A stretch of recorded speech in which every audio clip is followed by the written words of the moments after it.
So my name is Morna Gerard, and I'm interviewing Mariana Stephens for the Georgia State University's Women's March Oral History Project. The date is February 17th, 2017, and the interview is taking place in special collections at the Georgia State University Library. Do you prefer Mary rather than Mariana? Both. Yeah, okay. So we'll start with a very easy question. Can you tell me the year that you were born and where you were born? Sure. I was born in Galveston, Texas, October 23rd, 1966. And when did you come to Atlanta? We came to Atlanta about 20 years ago. Okay. And where in Atlanta have you lived? We moved here. We lived over in Eastlake area, and then shortly after living there for a year, moved over to the Little Five Points area. And after about 14 years, we moved overseas, and so lived in the Philippines with our kids for 3 years, and recently moved back to the Atlanta area, Decatur specifically, about 4 years ago. How many kids do you have? 2. I've got Zoe, who is 14, and my son Noah, who just is 19 today. Congratulations. What is your profession? I do international development. I started with CARE USA 20 years ago, doing child survival health grants program. So child health, maternal health, nutrition. Then focused really on nutrition and got into food security, so I did emergency response. And currently I'm back to the original infectious disease area that I started with. I started there 25 years ago doing guinea worm eradication in the northern part of Mali, West Africa. So I'm kind of back there now looking at really the top 5 NTDs. Guinea worm, since it's close to eradication, is no longer there. So looking at trachoma, onchocerciasis, lymphatic psoriasis, soil transmitted helminths, and then schistosomiasis. But you don't have to travel for any of that. I do. Oh, you do? I do a lot of travel. That's a part of my work that I think keeps me energized, is because the contact with the communities that we work with. Where do you travel to? A lot of it depends on where the projects are. We work with USAID funding, Bill and Melinda Gates, GSK, mostly Africa, also parts of Asia. Not much in Latin America and the Caribbean because they've either eradicated or those diseases are under control. How often do you travel, and how long are you away from home? Usually away from home anywhere from 5 to 15 days. My commitment is no longer than 3 weeks because I miss my family too much, and I think I need to be present. I've tried to do one after the Haiti earthquake, and it was going to a 4-week visit, so to say, because we were trying to figure out the emergency response for the food aid. And at that 3-week point, I just changed my ticket and said, I got to get home. When you're growing up, were your family political in any way? Or what were their political leanings? It was interesting. My dad was, he was in education, and so always knew it was important to kind of know facts and things like that. My mom worked for the Public Health Service, and I saw her travel a lot. She actually did a lot of what I do, but more on the domestic side. Her emergency response was for local U.S.-based like hurricanes and things like that, natural disasters, and she was a nurse by profession. I think for me, the important thing that my mom always taught me, my mom's father was from the Philippines. He was a merchant marine and came over to the U.S. and met my grandmother, who was Choctaw, and so in Mobile, Alabama. And so my mother grew up, and it was always very clear that my father's parents didn't support their wedding, didn't want them to get married because my mother was dark-skinned. And by no means was she, what is the definition of dark-skinned now? I think we've become kind of a melange of all these different backgrounds, which I think is pretty cool. We don't have these, these silos of where you need to fit. And I think my mom came into, society as, didn't fit those. And those are really important for at least my grandparents on my father's side. So my parents had to elope. So I always kind of knew that story. And the reason why I myself didn't meet my grandparents till I was probably 7, because I think my mom she didn't know if they would do something to me, because out of all of their kids, I came out the darker skin. My brothers, one of them has blonde hair, green eyes. The other one is brown hair and hazel eyes, but I definitely came out favoring my mother. And I think she was just protective.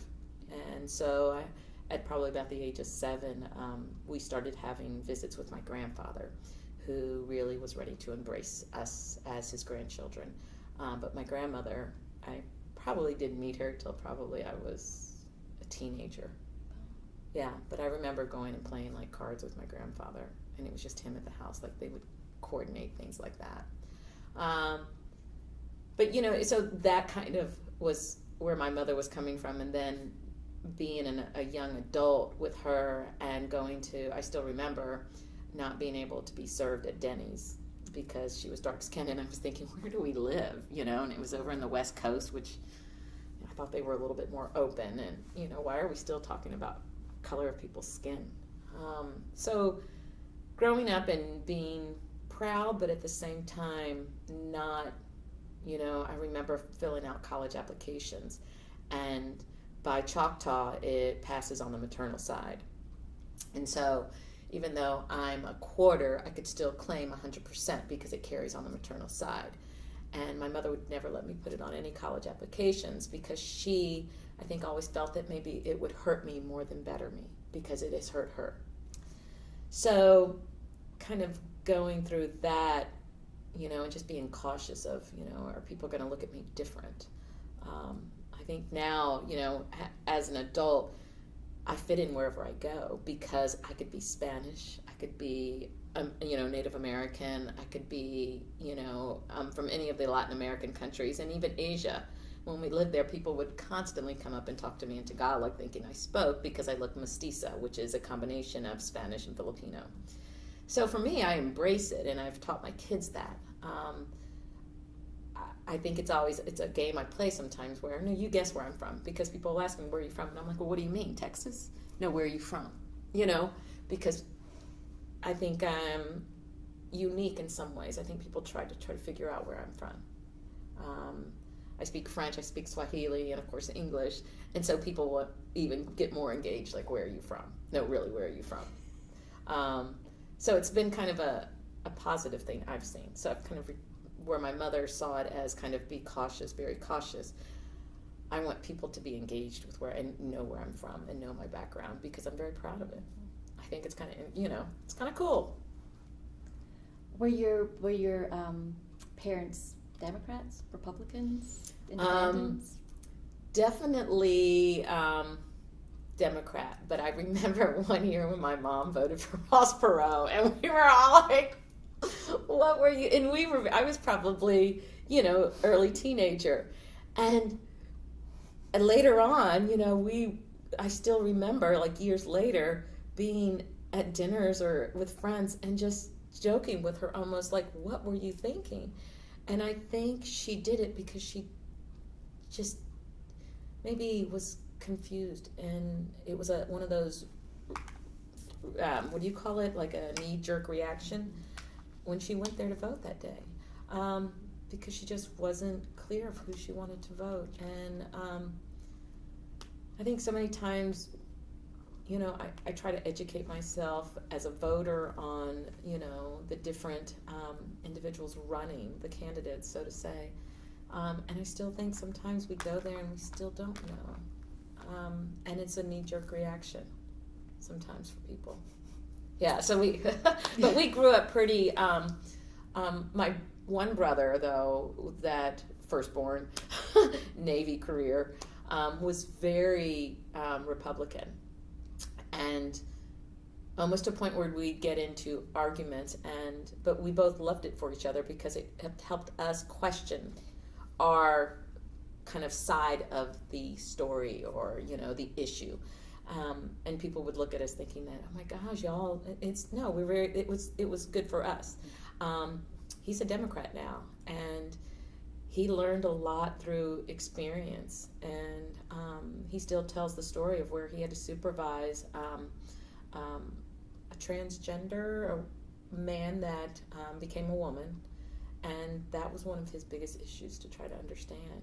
And I think working with that individual, he learned a lot, and I think that opened him up a little bit to be a little bit more open-minded and thinking both politics, but also in his interactions with people in everyday life, because he was very, that's wrong, because we were born and raised Catholic, and for so long it's been told that's wrong. And I'm just excited now. I mean, I had to move away from the Catholic Church, and I'd still go back and talk to the priest that I grew up with to say I needed to move away. And I still have faith, but there's just, I can't go to sermons when they're preaching this because it goes against everything that I have internally. And I'm excited to kind of see how the Catholic Church is changing a little. I think I think it still has a little bit of way to go, but I think we have really are embracing kind of the century that we live in. It's this Pope that we have. Oh, he's amazing. He's so amazing. Yeah. Yeah. So your brother became Democrat after working with this right, person? And that was probably just about 10, 15 years ago. Okay. So I'm 50, he's 54, so still he was an adult where he carried this strong Republican thing. And like I said, we debated things because we were so passionate about our beliefs, but we did it in a way where he wanted to make sure it was that he had a full understanding, and I wanted to understand why on earth, where are you coming from? And I think we became closer, actually. It was very healthy to do that, to actually really listen to the Exactly, other side. exactly. That's how we both kind of approached it, I think. What does he think of the Republican Party now? I think, and we've talked about this, I think that one of our problems is that we have this divide almost in D.C. that makes you say that you have to be one or the other. Now we have Green Party and all of these other different ones. And so I think maybe that's one of the issues that's really kind of come down, especially this recent election, is that why do we have those two parties? And we understand, why do we have to have this divide? I think that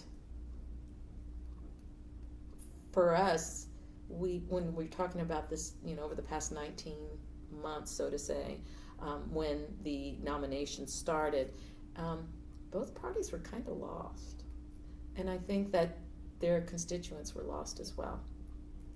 And so that's one thing. I mean, we've been saying this for decades, is that we need to get a unifying, can DC get it together?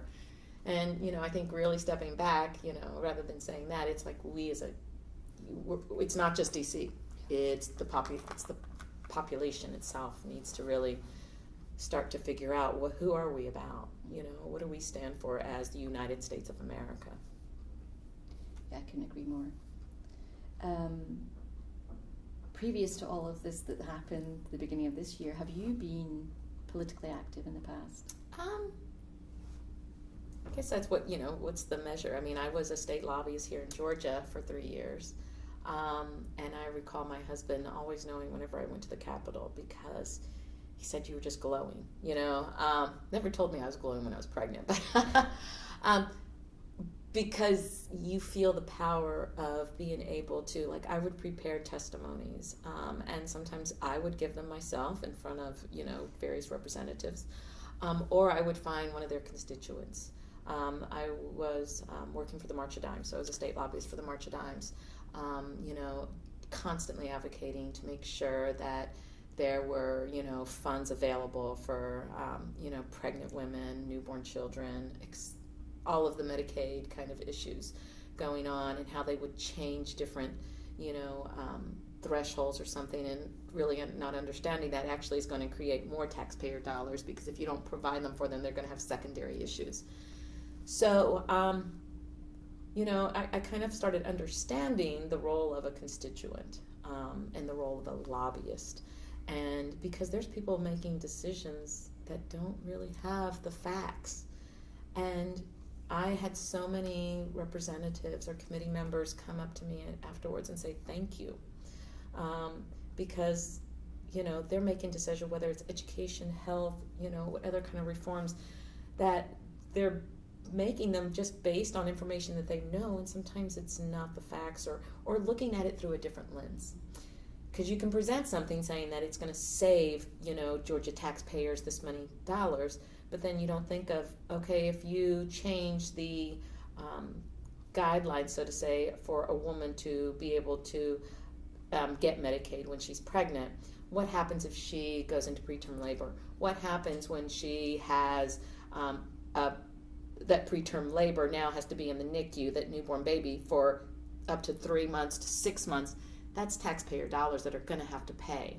And so being able to tell those stories, I think is very empowering. And so those 3 years have taught me a lot, and not to be afraid of talking to representatives. And I think one of the things when we did the Women's March and seeing Senator Leahy and his wife, and just knowing his passion about the work that I have that's so directly to me, and he's an everyday person marching with us right there, and was so human. I think sometimes we feel like these people that are making these decisions, whether it's a senator, a representative, the president, or a vice president, they're human beings.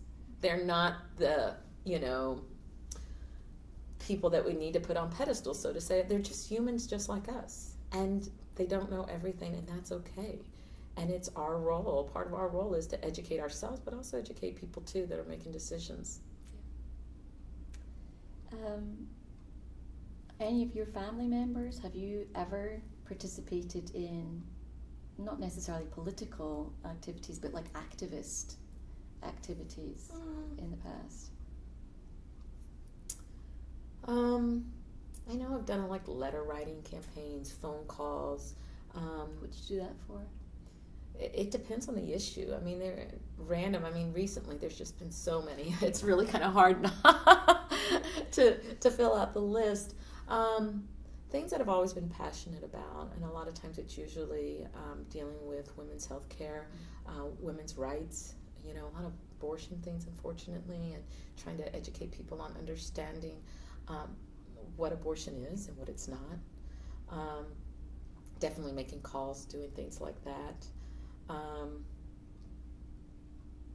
But nothing, I think this March was the first thing that we've done like 5K runs or something for breast cancer awareness, because, I lost my mother to cancer and her siblings as well. So we've always done things like that. And, I think being always working for nonprofits, I've always been very active in the mission and the vision, without a doubt. Taking trips into Afghanistan or South Sudan or Djibouti when there's conflict, I that's an activist thing I think that I do. I do it I have a little bit more of a kind of checklist going into things now. As soon as I had kids, there's, when it was me and myself, I could go into Zaire and the Congo and never think about risk. I look at it different now, and I think that even every day my work, it's an activist. Just like a month and a half ago, I was in Mali, and the embassy didn't want me to go, and so having to convince them that I speak French and a little bit of Bambara, I think I can get by. I know safe spaces. I've been through humanitarian emergency relief. It's an activist because I'm there, I guess advocating for the patients with lymphedema, because we want to do a clinical trial. And so I think it's the level of what is it really. And I think sometimes being an activist is not necessarily a political thing. I think it's just doing what's right. Did you ever march before? No, This is your first march? this was my first march, and you know, it really taught me a lot. And at first we weren't going to do it, but my daughter really, I could see her desire to do it, and so she really helped kind of push me to do it, and it was life-changing. It really was. It was very powerful. I don't think that, and I've heard this from people, you don't understand the energy behind a march until you're actually in the middle of whether it's the chanting or even feeling like, you're about to bottleneck because there's so many people, and understanding, okay, here's my emergency humanitarian. I know that it's getting to when we need to start going this way, or we're going to actually potentially have a health issue. But just the energy that there were so many people. And one of the things that I was so glad too that my daughter saw, again, born and raised Catholic, and I've raised my kids Catholic. My husband is not Catholic, but we decided that we would baptize them and give them their Holy Communion and let them decide when they became adults what they wanted to do. And in the march, even though you've got millions, it seemed like, women and men, just humans there all together for the same cause, there were also people that were not on your side as well. And one that was so clear were this group of probably three or four women at most, standing with rosaries and with signs about abortion. And it was, I think, so powerful, things like even that, to see, because it just reiterates your beliefs. And, that's a woman's right to decide what she wants to do with her body. It's not mine. I've never had to been forced to make that decision, that choice. I can tell you right now that I wouldn't myself have an abortion, but I've never been in that position. And it's the physical, it's the mental, it's the psychological issues that are going through that I don't know what I would do if that actually happened. So what I've taught my kids is that it's the choice of the woman. And so my daughter seeing these protesters, so to say, I think was another good aspect of it. And it was almost, it was negative energy more than positive energy. And I think that kind of really even helped me understand that it is the woman's right, because that's not the right thing to do. Yeah. You saw different things during the march. It wasn't all, but those things, you turn them into being reaffirming why you're there. Did you decide to go? I mean, I know that there were hiccups trying to, like, were you going to go, were you not going to go, kind of thing. How quickly did you decide you wanted to go, though? Well, I traveled to DC a lot because of my work, and I remember looking at airline tickets. We were going to try to fly either into Reagan or even go to Baltimore, because I have a friend there that wanted to do it as well. And the tickets were like $700. And I'm like, I usually would pay anywhere from $150 to $235 at most for a ticket. So I think what I saw was just kind of like the bureaucracy of like airlines and taking advantage of, whether it was the inauguration, the march, both, And I just was like, that's just not fair. And so became this, like, I don't want to buy into that, because that's another form of, taking advantage of a situation. And so then we looked into the train, because my daughter loves going on the train. She's done it before with my husband. And those, I think that was like option B. And then I had a good girlfriend that I know for 20 plus years that from Peace Corps. There's a small, like, return Peace Corps volunteer kind of support group. Not support group is the wrong word. Just a group that they get together every now and then. And then we became friends because we had kids together, and she was telling me that she was taking a bus, and I was like, brilliant. Why didn't I think of that? And she's like, well, there's only a few slots. You need to call. And so immediately, it was like it all happened within less than 24 hours that we had tickets, because I knew how important it was for my daughter, and I needed to get her there. And so we went from plan A, B to, okay, we've got plan C, it's done, we're there. So it happened really quick. I think, kind of figuring out the airline tickets too much, the train was going to be very complicated. Yeah. This was just the perfect response. And so we did it. It was like everything was done before, we had time to think about it. Well, and you decided to go to DC rather than to do the Atlanta March. Was there any reason for that? My daughter wanted to do the DC. I think that all of the marches were just amazing, but the DC represented more of kind of, the Capitol, the White House, where these decisions are made. It was a little bit more powerful. And of course I wouldn't let her go alone. I had to go with her. And it was kind of one of those bonding things. It wasn't that my husband and my son were not invited, but it was something that it was kind of our thing we wanted to do. But your husband was supportive of you doing it? Of course, yes. You may have already answered this, but I'm going to ask it anyway. Because there were many issues that people were marching for. What was the most important issue for you? I think the most important issue, and I don't know if it's actually an issue per se, but over the span of the election itself and leading up to the election, again, going back to my Catholic roots and, the top 5 things you learn about basic morals and things like that, and being the commandments, being nice to, your neighbor, respecting others, treat others as you want them to treat to you. I all of a sudden saw our nation, our population kind of put those aside.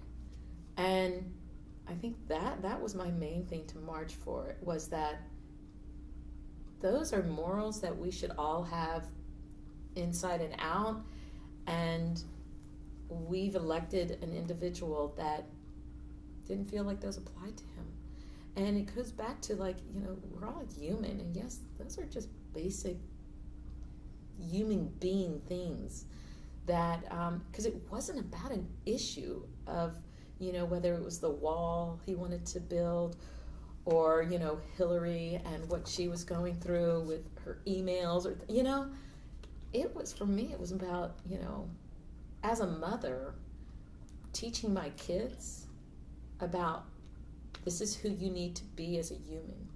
And whether you say it's the 10 Commandments as a Catholic, or the rules you learn in kindergarten, it's basic things about how to be a human being that were so put aside, and that our community, or half of the population, we're okay with that. And for me, that's not okay, because I think if we start losing track of the basic morals, then we're losing a lot more than just, rights for women. We're losing our dignity as the United States of America and how people see us. So that's really what I was marching for. There was lots of people there with lots of different reasons for being there. Were there any other sort of issues that you saw around you that kind of stood out? I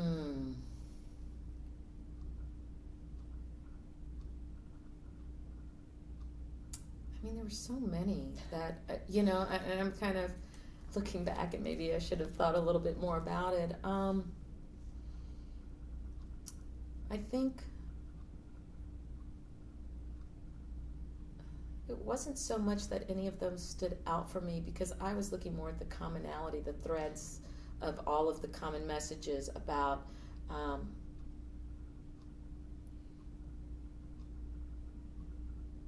and I think a lot of them resulted in comments that were made during the elections, and about, I think it all really boiled into all the threads and the messages were women rights, because I think we saw our leader kind of put just not being respectful.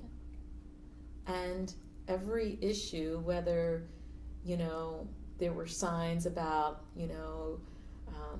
my vagina is my vagina. I mean, there were some of those things that were pretty, and again, it's the level of where you go with that. And I think that there were some that were a little bit of extreme that we need to figure out that even is a kind of going into the moral thing too,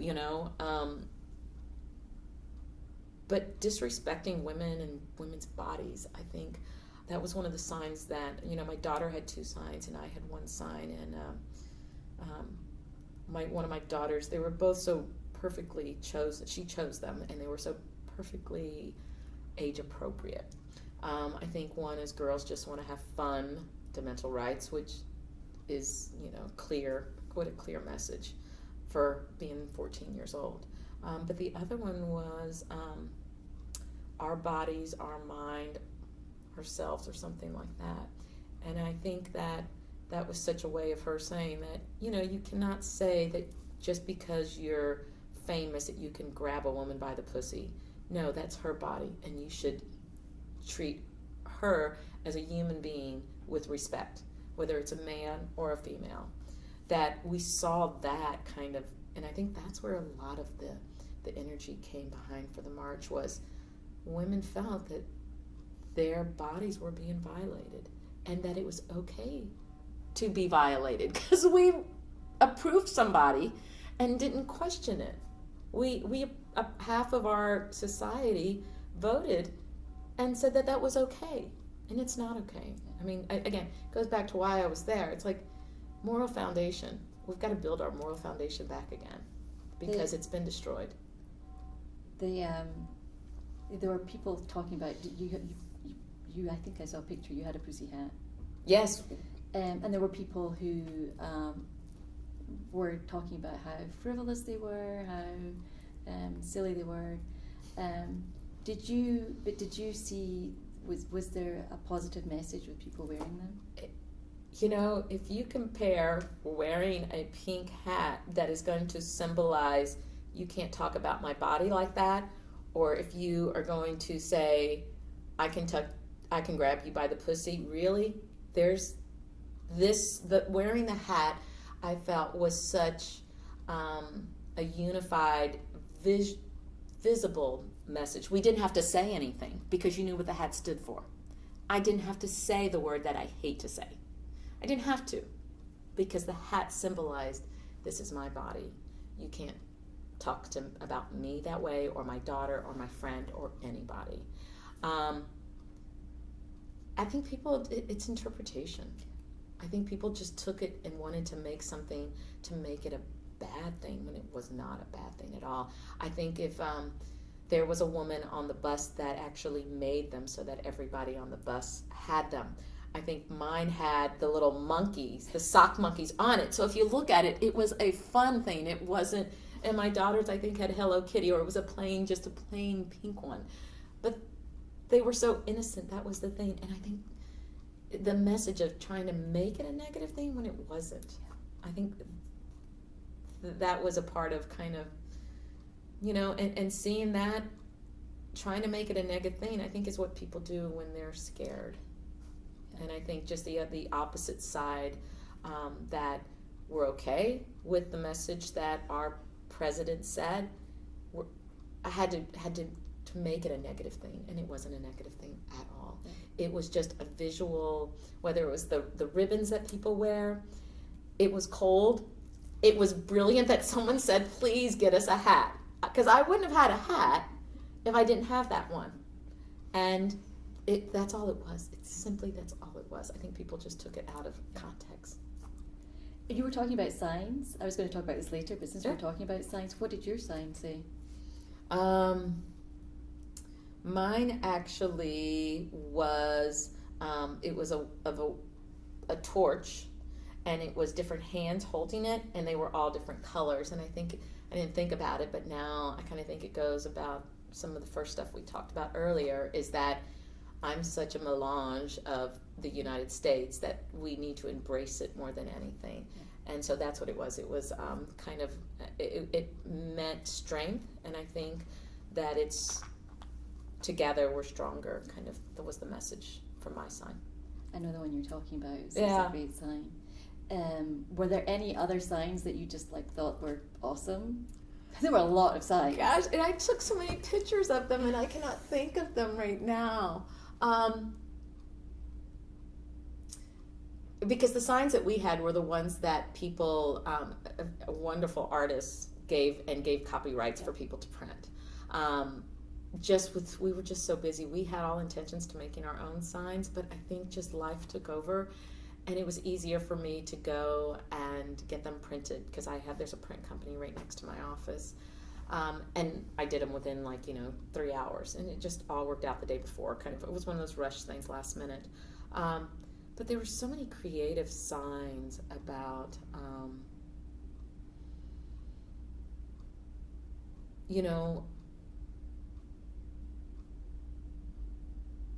trying to I'm trying to think of some of them. Definitely there was signs about, the electoral versus the popular vote, who won the popular vote kind of thing like that, I think was a real strong message. And then, of course, there were signs, a lot of them, about discrimination. That, again, being brought up and seeing my mom being discriminated against, I understood why there were people that were really hurt. Angry probably too is fair to say. I just, I think we just need to stop looking at us and putting people in silos, whether you're Latino or you're European or Native American. I mean, there was a lot of Native American stuff going on, and I try to turn it more into positive rather than, because I think if the anger only draws anger, and I want to stay away from that. I think there's too much anger already, and so some of the signs were very angry. I can't draw on any of them right now. Maybe if we take a break, I can, because I definitely took some pictures of some of them, because they're just brilliant. I'm like, wow, what a great message. Before you went to the march, what were your expectations? Because you'd never marched before. What did you expect to happen? I was really scared because I didn't know if there was going to be riots. And so I was very happy when the coordinators of just our bus brought everyone together, and we met for maybe almost 2 hours or more, but a good hour of that was bringing security issues up, and to a point where I wanted to have like a rope or something on my daughter, and it kind of scared me. Leading up to it, definitely it scared me. I didn't know if there was going to be any violence. My girlfriend and her daughter, who live in Baltimore, were going to join us, and the night before she sent me a text and said that they're going to stay home because she was afraid of any kind of, we live in a society where people are shooting people have guns way more than they need to. It could be guns, it could be people hitting each other, and I'm so against violence that I was really scared that my daughter might be previewed to it. I think that's what, but then when we got there, it's just such positive energy. But I never took away, and I think that's part of my training when of my work, is that you always have to be aware of your surroundings. And so always making sure that there was not something about to get a little too anxious to where maybe some form of violence would occur. Because I wanted to protect her still. I was, it's a mother thing. Can you describe the group that you traveled with? There was one man on a bus of 49 women, and it was kind of amazing him showing up and seeing that he was the only male, because he was looked at his wife and said, "I thought you told me there were other men." But we just embraced him, and it was not about gender. I know that's probably what the media thought a little bit, is that it was a lot about gender. I think that there was such an overwhelming, it was probably 90%, if not more, women. It was because of the comments that were made against women during that led up to the election. But just amazing group of individuals, all over the spectrum. It wasn't like one size fits all by any means, and everybody was there for a different reason, but we all had that common thread that led us there, I think. My daughter was the youngest on the bus, and I loved that. It was actually kind of a form of pride, like I'm doing the right thing, you know, because I was like, oh, okay, do we take her, you know, she's might be too young, it could be a little violent, you know, but she's the one that pushed me, and I knew it was right. And there was another mother-daughter kind of team, so to say, on the bus, and the daughter was my age and the mother, so it was kind of like, this is something that I think my daughter and I will always do together, and I hope we do. And whether it's an issue that she's passionate about or I'm passionate, we have each other's back, kind of thing. What was the mood like on the bus? Just that adrenaline. You know, everybody had the adrenaline. I think there's one photo, and one of the, I guess the security issues that we broke into groups of 4 to 5, and so we quickly kind of became this 5-pack, you know, and started learning quickly about each other.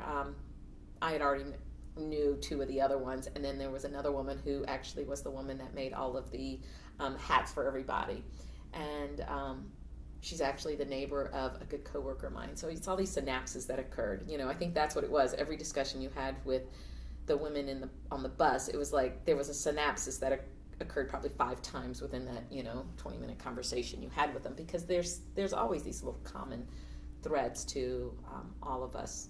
You know, our world is so big, but yet it's so small, really. Very energizing. My daughter fell asleep. It was the first one, I think, that fell asleep. I probably got maybe an hour or 2, because I was just making sure that the bus driver was awake, because I was a little nervous, you know. He seemed a little tired. So I didn't get much sleep. But the adrenaline, when you got there, we didn't even take them. We had Metro cards. We didn't even take the Metro there, because we all wanted to walk. That was part of it. And for women that didn't, you know, we didn't have much sleep.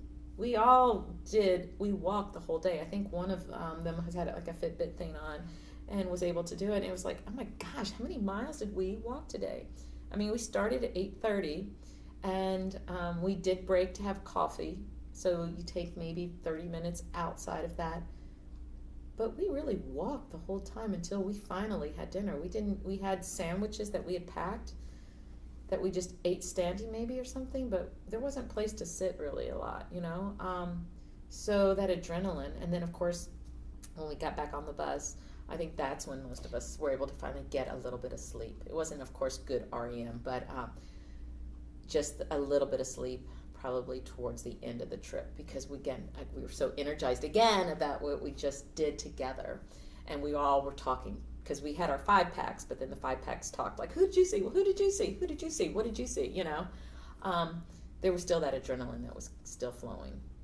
Can you describe the walk from you got dropped off in the bus, Mm-hmm. and then you all walked to the rally? Mm-hmm. Can you talk about what you were seeing and what you were feeling when you were doing that? Yeah, I remember walking and wishing I had an aerial view, because it just seemed like people came from every street, and I was like, where are all these people coming from? Because it was men and women.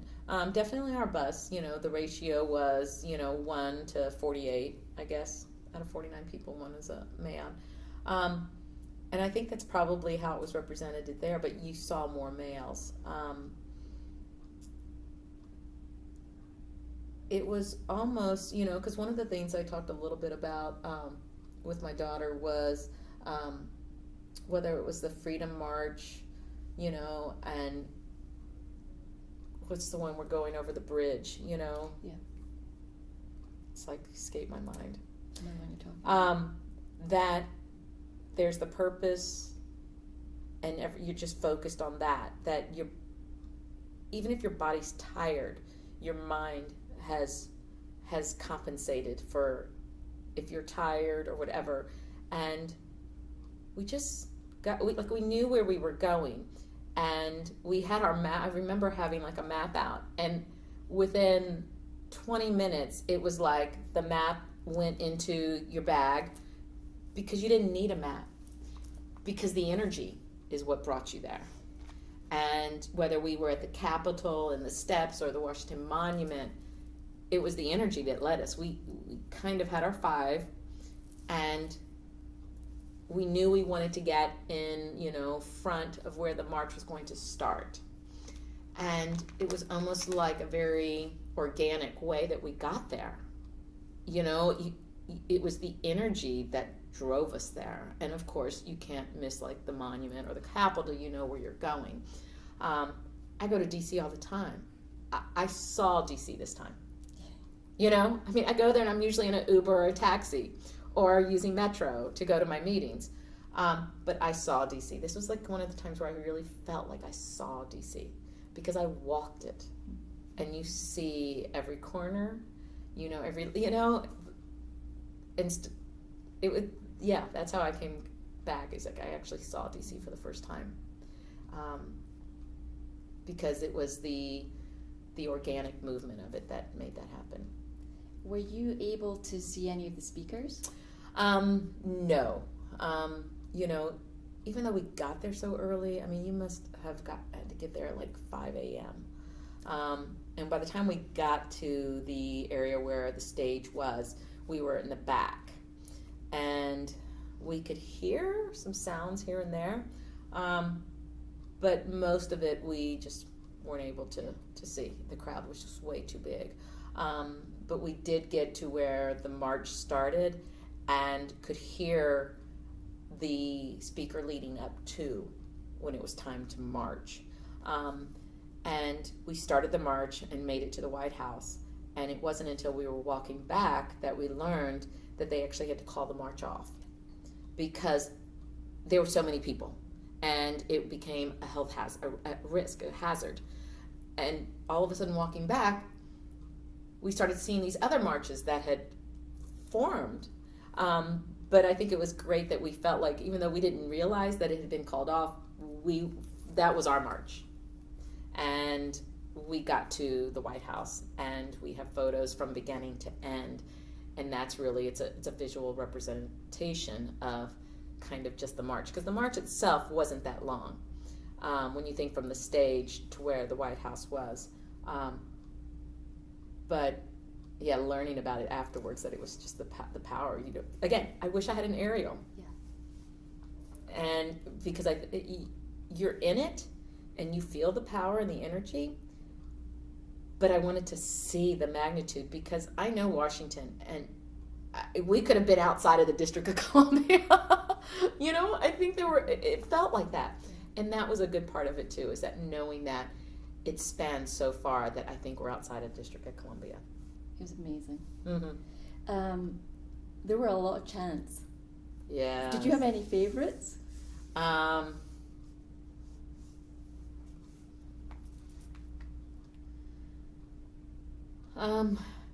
Gosh, there was one, and it was more about, I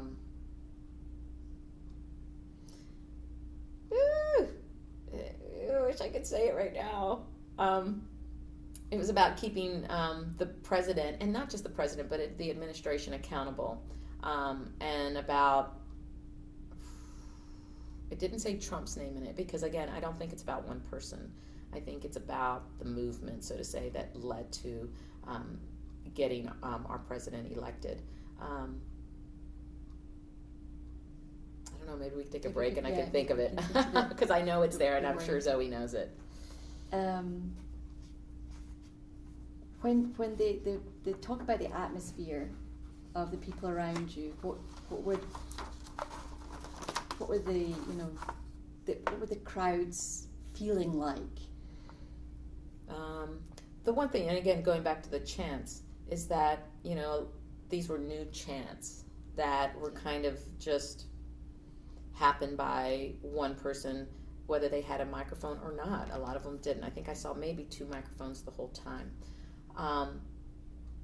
that it was a natural thing for people to react to. That you didn't question it because it was just the chant and they were positive statements.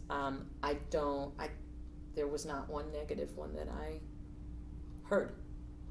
There were signs that I thought were a little rough, but maybe that's me and my little, Catholic upbringing, kind of thing. But there was nothing that was mean. And I think this was not a mean march. It was all about accountability, rights for all, whether you felt discriminated because of your skin color or where you were born or because you were just a female. But all of the messages that I heard, there could have been ones that were negative, but the ones that I heard were all positive. Yeah. There were lots of policemen there, policemen, policewomen. What can you describe any of your interactions or how you sort of perceived them on the day? There weren't as many as I anticipated. I kind of think they should have had more, just in case if there was any kind of rioting or forbid shooting, I remember not seeing enough, I think, was, not seeing enough police, not seeing enough porta potties, that I felt like there was, it overwhelmed the city. But the police that we interacted with were very supportive. I mean, I remember a time high-fiving a police officer. And we did see some female police officers as well. And I recall seeing more police officers at the beginning of the march. And I think that's because we were so at the beginning that's where you saw, because they didn't know the direction that it could potentially take. And I think maybe that's why we learned after the fact that it was called off, because it was such a large crowd. And with any kind of large crowd, there's the security that comes with it. But I was happy they were there. I just wish there would have been more. How did you, with your little five pack, how did you manage to stay together with a lot of people? My daughter came up with a very, because she's a singer, and she came up with this like we could sing, and it was like when I think back that we would do it almost as a joke, but it worked. And I have such a bad voice that I could not get up to the level of her expectations of how I could do my spirato, whatever kind of voice. But it was like, and we held hands a lot. It was a lot of, and that was part of the movement too, is that we were there together. We didn't do it all, and we would do a check. Check, everybody here. And we did that a lot because the crowd was so big. And I always had my eye. There was a moment where I didn't see my daughter, and my friend Lori had her and was not even probably 3 feet away from me. But at that moment when a mother doesn't see her kid and her vision this way, you have that moment of like, where is she? I'm never going to find her. She does have her phone though. There was only that one, but we did a lot of that. And that was part of that security training that they told us to do. I think we joked about it in the beginning and thought that little was kind of funny, but we did it a lot.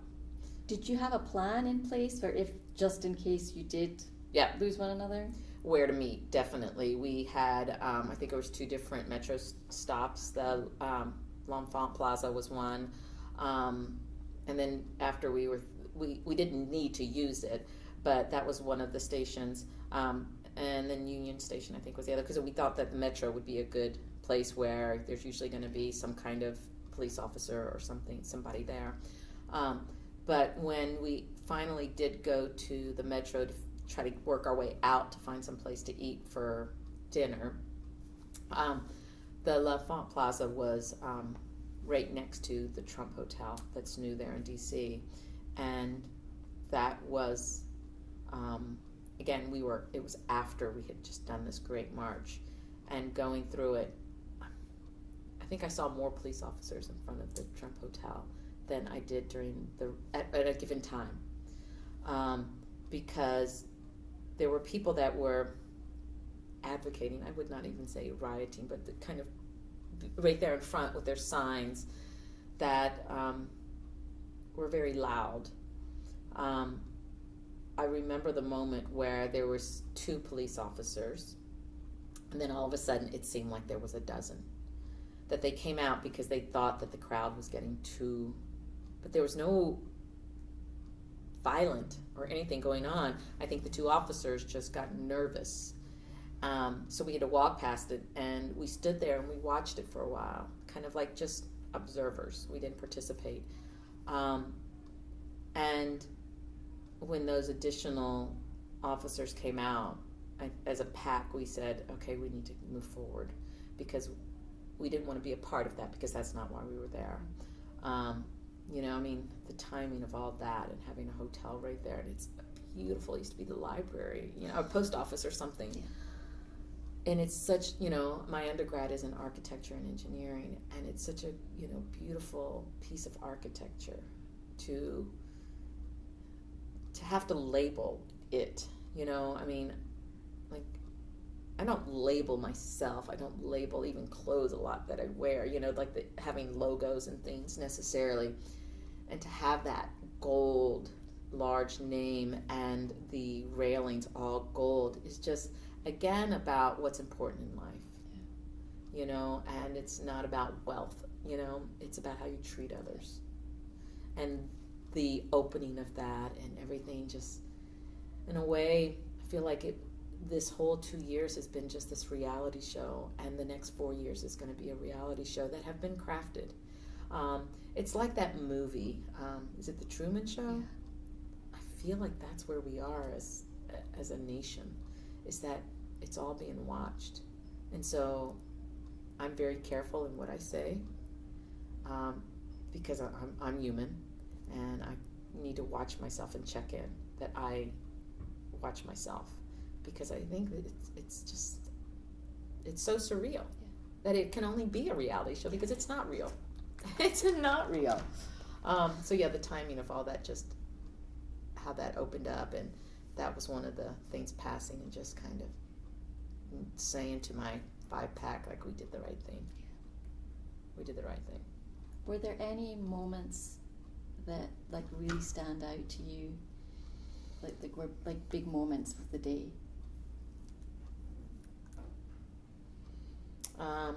Definitely when we got to the White House, I think was a big moment.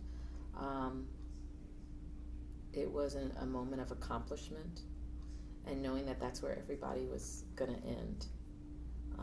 Because there's always a beginning and an end to things. There's definitely not an end to this movement, but to the march, that was the end.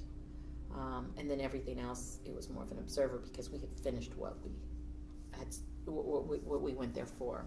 And so it's very symbolic of having the picture of not only of just me and my daughter with the White House behind us, but just the group of the 5 women. Because we were all there, we kind of came on this journey together. Did you feel emotional at any time of the day?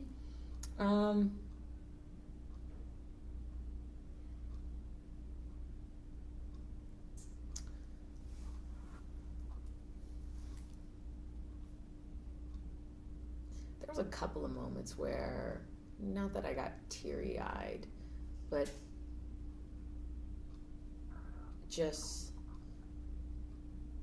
it was more of a realization, like, I'm so glad that my daughter talked me into this.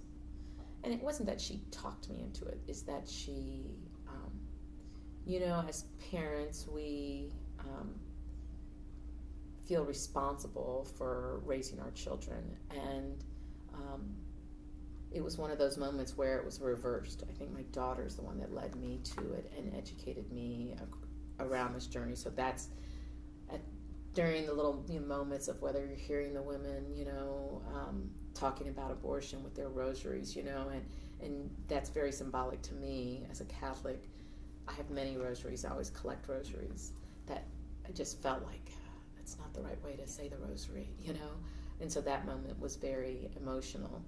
And of course, just whether it was at the end and seeing the photo of my daughter and I, and just that excitement, to having her being goofy at the end of it with the horses, you know, that were there, you know, with the police officers, was that those were moments because I let her lead me. And I think that as a parent, sometimes it's that relationship works both ways. And I know I've done good because she did that for me. I'm going to get teary-eyed now. She gave me that. And that's what the whole event was, an emotional journey. And she's the one that kind of planned everything. Even though I paid for it, she planned a lot of every little step. And checked in with me. Well, what are you going to wear? You know, it's going to be cold. Do we need clear bags, Mom? You know, how can we get one? You know, maybe you should try this store. And she knew where everything was. So it was one of those moments that I didn't expect it so soon, where you see the child take care of the parent. I think my daughter's always been an old soul ever since she was born. You know, she actually could say the Hail Mary before she was, I think it was like one of the first things she could recite. And so I remember my dad even thinking that he would go to his Sierra Club members, Catholic kind of senior citizen group, and he would tell me that they're praying for Zoe. Like, you don't need to pray for Zoe, you need to pray for my son, you know? And my dad's like, no, we're praying because she's got a mission within her life. And whether she's going to be a nun or the first female priest within the Catholic Church, you know, she's got a mission. And, you know, I'm connected with kind of doing things myself that embrace more of that Native American side of me. And I've brought her on a couple of different things, whether it's the bear pose retreat or during a full moon. And I've had colleagues, the women and men that are engaged in those, tell me she's an indigo child. I don't know if you've heard that term. It's individuals that have that extra sense. And she has this overwhelming kind of empathy that is something that it's hard to teach. I think you have it or you don't have it. And she has it. So she's always been my indigo child, or, you know, old soul or whatever. I always joke to her that she's my indigo child. My son, I love him dearly. And I think each child is always different. But for her, she's come into this world as an older person. I think she's got different experiences that she has with people that are on the other side of the world. You know, just her connection with my parents, and she never met my mother, but she's very connected to her spiritually. Probably is not the right word, but there is a connection that she understands about Grandma Nini. So yeah, I didn't expect it to be. I expected this event would happen when I was in a nursing home or close to a nursing home. I didn't expect it so young, but it doesn't surprise me because of who she is. She's quite a remarkable young woman. She is. Yeah. And this is why we have tissues. Probably you didn't see anything the day of, but after the march, what did you think about the media coverage? I think the media coverage, definitely the day of and the day after. I was able definitely to watch it more the day after because we were on the bus the whole night.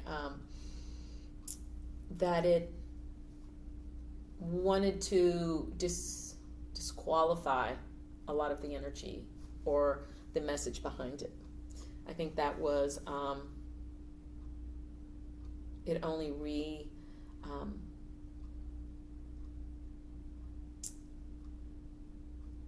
it really told me that what I did was right, because it was the same old thing of that was not right thing to do.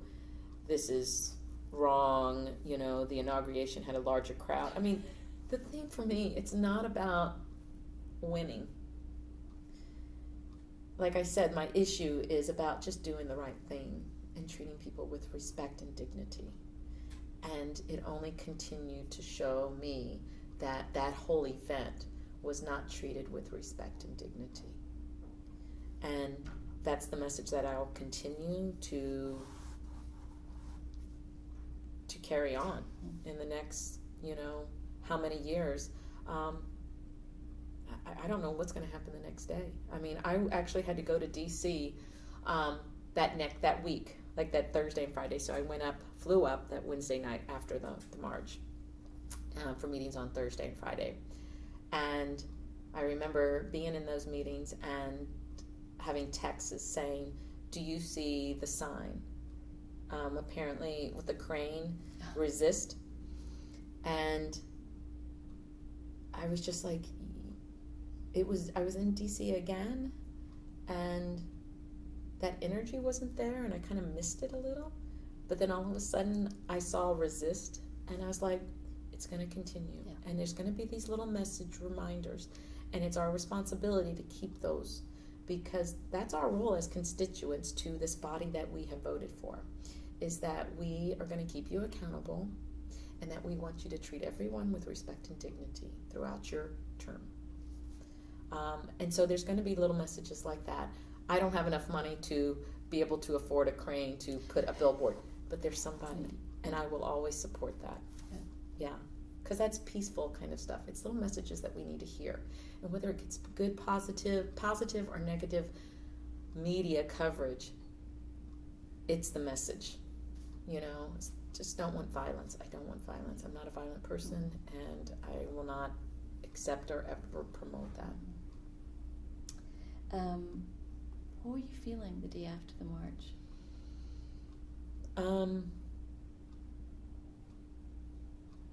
This form of unity, like I wasn't alone. Like there were these other people, and it wasn't just the DC, because you started seeing there were more people in Los Angeles, I think, than there were in DC. It was reported, and I was like, I thought it was just beautiful. And I had friends, because I work in developing countries, that there were even individual marches in these, remote places that people hadn't even heard of, and I think it did a more education that it's not just about DC. DC is where all those decision makers are, kind of, like a physical part of where the issue is, but the issue is everywhere, and it's outside of the U.S. And that's what really, it was this unity, like, and relief. Every continent. Yes. It's not just U.S. citizens that are going to keep them accountable. It's other countries, other nations, other continents. It expanded. It was more than just, it was more than me, and that's what it should be. But I didn't realize it till after, because I was like, oh, it's just, we knew Atlanta was going to do it. But I didn't realize the magnitude of the other cities that were doing it. Yeah. And every city, there were more people than were ever expected. I think in Atlanta, because one of the individuals that came with us, her partner, who is a coworker of mine, did the Atlanta march, and they were expecting 10,000, and they had 60,000. So again, I think it tells you a little bit about the voice of the American population. How about since, in the days, weeks since the march, how have you been feeling? There's definitely been days of just turn the news off. I'm tired of the news. But I've engaged myself a little bit more because I need to be more aware of it. I want to be an educated, constituent, so to say, so that I can have healthy conversations with individuals, whatever side you're on. Because I think that makes it stronger when you understand other points of views. And the thing that I'm starting to see that's becoming a common message, I think, is that this administration came in and thought they could change things like that. And I think what we're learning is that there's processes and procedures to things, and that you're not just one voice. we're a unified voice, and we need to make it. So you're seeing some of that roll out. I think there's more interesting stuff too that's coming out about just the election that I think that I want to stay tuned to see what's going on. Because again, we're a nation of freedom, and we need to be fair. I mean, that's why we have the electoral college, supposedly. If there's any violations, then we need to know about them. But the happy thing that's come out of me is that it's not just me that's going to keep them accountable. I even think I see Republicans and Democrats both staying firm on keeping accountability, and that this is not just a one-person administration. It's a party, and that the parties this might be the thing that's going to unite us. And we might not have that Democrat and Republic. We might have just the party of the United States of America. Wouldn't that be nice? And look at our peers, other countries. We've seen the party system divide us too much. And I think that this might be that movement, and I think we're only at the tip of it, only at the very beginning. There's a silver lining to all of this. Yes, it's an excellent term. Yes. When you got back, how did all of your friends, family, colleagues react to the fact that you had marched? Just so proud, and I think they were like, "Thank you for bringing Zoe," and I kept saying, "She brought me." That was the thing. There are definitely times where I wish my parents would have seen that happen, but both the grandparents on both sides weren't able to see that, because I think it's pretty powerful. My daughter, 14, is going to be the next generation to vote, and they're smart. It's not just her. I hear her talk with her friends, and they're smart about everything. They're so grounded in their morals already. That's what gives me confidence that it's going to be okay, because that's our next generation that's going to vote, and they're going to go out and vote. I think that that's maybe my generation, and even the generation a decade before or after me. People just didn't show up this time, and I think that we learned that we need to show up. That's one of the things that, again, I'm trying to think the positive things. We all got to show up, because there's times like, oh, really? Do I need to go to the primaries? Yes, you do. Yes, you do. Yeah. Now you've returned. Yes. What do you have plans to continue to stay active? Oh, definitely. I mean, we've done some postcard campaign things. I've thought about, maybe doing an extra day or two to one of my DC trips, because I'm in DC so much, and I'd like just to go and thank the representatives that are doing their job.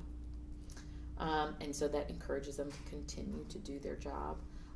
Also, even here, I know my daughter's going to page, so I think that's going to expose her to what's going on here in the state of Georgia, and just understanding how laws are made, I think is going to be really critical. And definitely phone calls. I mean, it's almost like a guilt thing. I get that Catholic guilt that comes across me 20 times stronger than just normal guilt if I don't do the right thing, like if I don't make that phone call. I might even set meetings here with, Representative John Lewis. I met him when I was a state lobbyist here in D.C., when we went to D.C. to bring some of our constituents. An amazing person. I have a good friend that Representative Kaiser, who was with the Grant Park area, and there was a couple of different situations where he was at her house and we were there, and one of my favorite pictures is with John Lewis and Representative John Lewis and Zoe. I took her to go hear President Carter do his sermon down south, and I think it's my job to continue to expose her to show her that these individuals are human and that they care. And so role models, I think, is going to be, and for me, even to continue to be a better role model every day. That's great. Do you have any hopes for what might happen within the next year, 2 years, 4 years? Yeah, I wish I could see the next year. There's going to be a lot of change. I think it might take 10 years.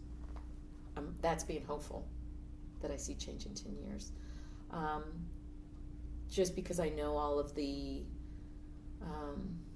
things that have to do with our Constitution that would need to change before change happens. I would hope that not the next election, but maybe the next one, that we would be a unifying party. I don't think it'll happen that quick, but I'm trying to be optimistic.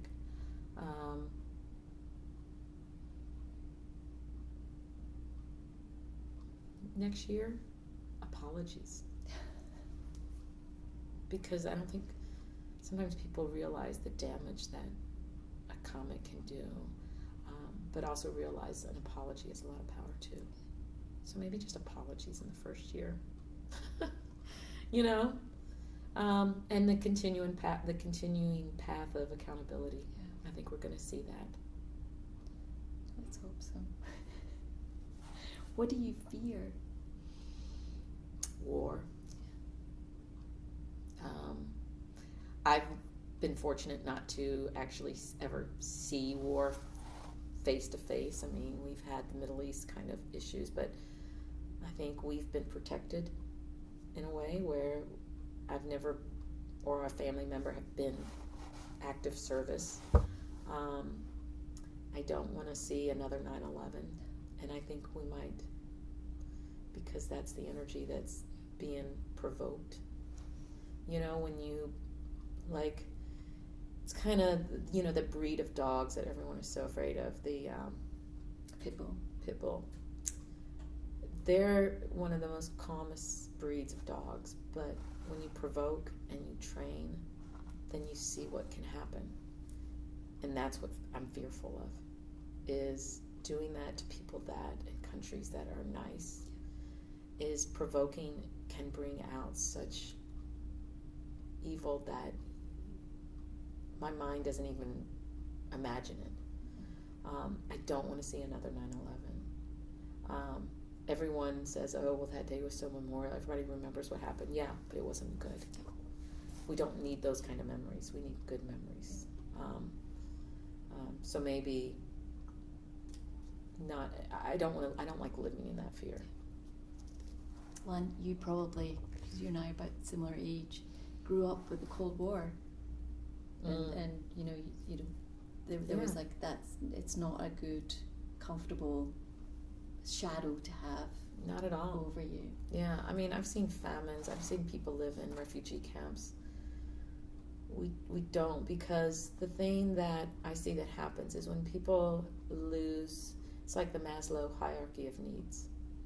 When you start diminishing those needs, those primary needs, people act like they're not aware of the way they're acting.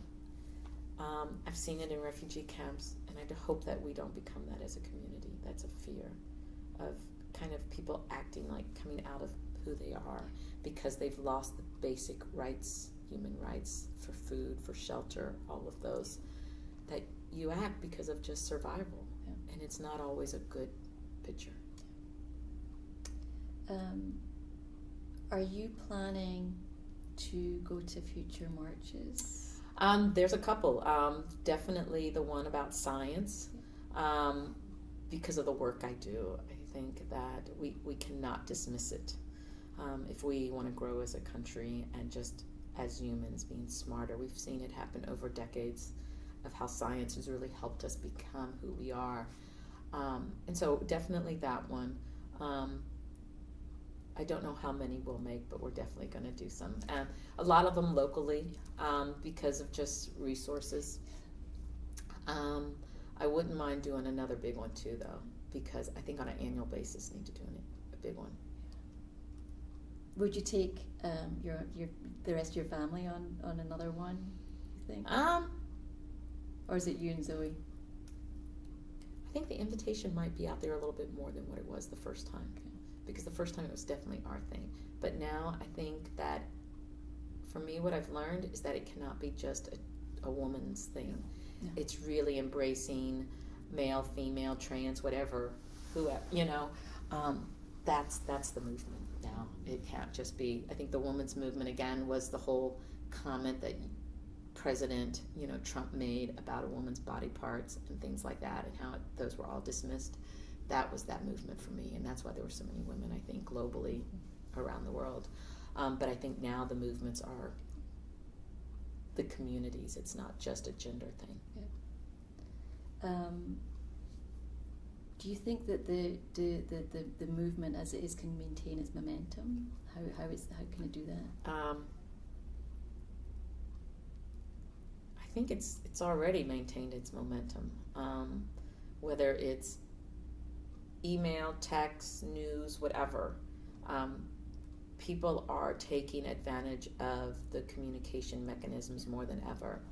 And even though you might not have that many people on one day in these, cities, we're being more clever about communications. I was out there looking. Yeah, and that's a thing for me to learn, because there's so I have our communications people. You need to Twitter more, Instagram when you go out into the field. When you go meet the people with lymphedema, and so I'm learning, and how that is a very powerful. There's other communications, but besides picking up the phone and mailing, there's so many other forms of communication to get your. We laugh at the president for using Twitter, but it's actually a very powerful tool. Yeah, that's like, I can't believe we've given that much attention to Twitter in that way, but as you said, it is a very powerful tool. Yeah. Going back to the march itself, was there anything that surprised you that happened that you didn't expect? No,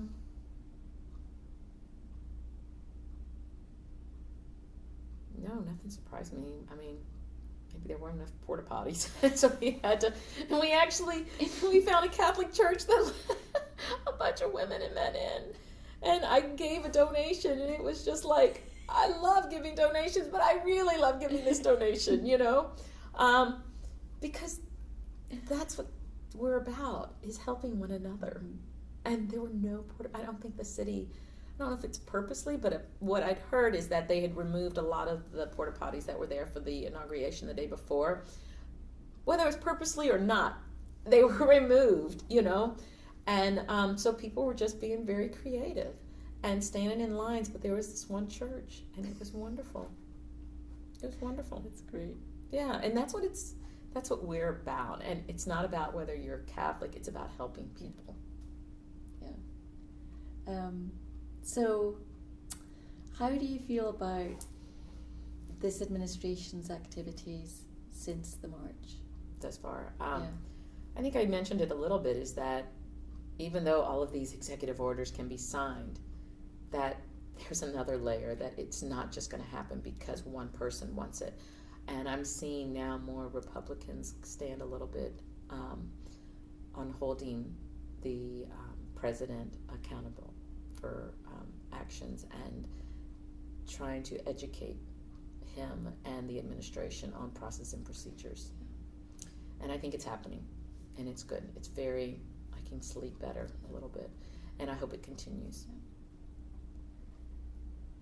Do you think that are there any strategies, because people are very, people are anxious, Mm-hmm. they're frightened. Mm-hmm. Can you suggest any strategies for folks to cope kind of moving forward? Yeah, I mean, just the ban on, these terrorist countries, thing that came out, and having it revoked, I think was, there wasn't even the rhyme or reasoning behind it, and the selection of the countries, and,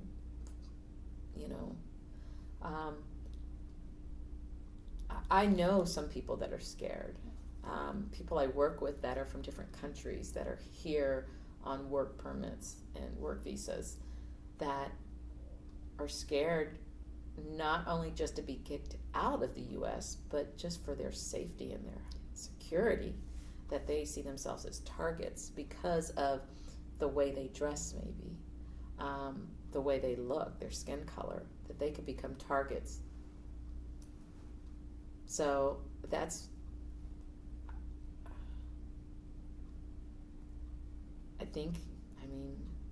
I pray still, and I think there's a lot of power behind praying, or even having people know you're praying.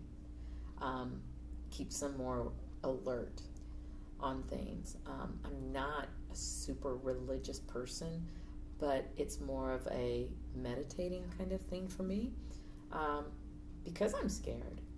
And so that's one of my coping mechanisms, is praying. I sage, and there's a lot of spiritual cleansing around that, and I've told friends that I will sage you as well, because I think that's where we are right now, is that we need little things like that are signs that everything's going to be okay. It's good to put positive energy out. Yeah, definitely. I have one last question. If someone is planning to go to a march in Washington, because there's going to be more marches, what piece of advice would you give them? Go. One word, just go. Because everybody's experience is going to be different. I can share with mine, but go and make it your experience, because it will change your life. It really changed your life. Things that I didn't know I was going to learn that I learned.